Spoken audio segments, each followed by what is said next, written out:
Matapos mag-viral ang video ng isang sanggol na natakpan ng una ng mukha, nagbigay ng payo ang isang pediatrician para maiwasan yan at hindi masuffocate ang sanggol. Mayon ang balita, si Von Aquino. Habang natutulog sa duyan, unti-unting nilagay ng sanggol ang unan sa kanyang mukha. Kita sa CCTV na kumakawag ang sanggol pero hindi ito agad napansin ng ama. Nang makita niyang nangyari, agad niyang tinanggal ang unan sa mukha ng sanggol. Ayon sa ina ng sanggol, okay naman si baby.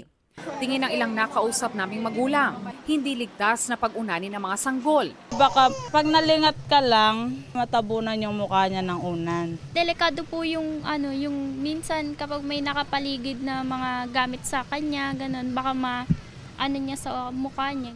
Ayon sa isang pediatrician, hindi nire-rekomenda ang paggamit ng unan sa mga sanggol na hindi pa umaabot ng 1 taon. Suffocation, maaaring strangulation po. Itong baby na nasa video, more or less, more than 6 months, nakakaikot na po sila. And hindi natin nababantayan nga kapag tayo ay natutulog. Payo ng doktor, pahigain lang ang sanggol sa matatag na higaan ng walang malambot na bedding.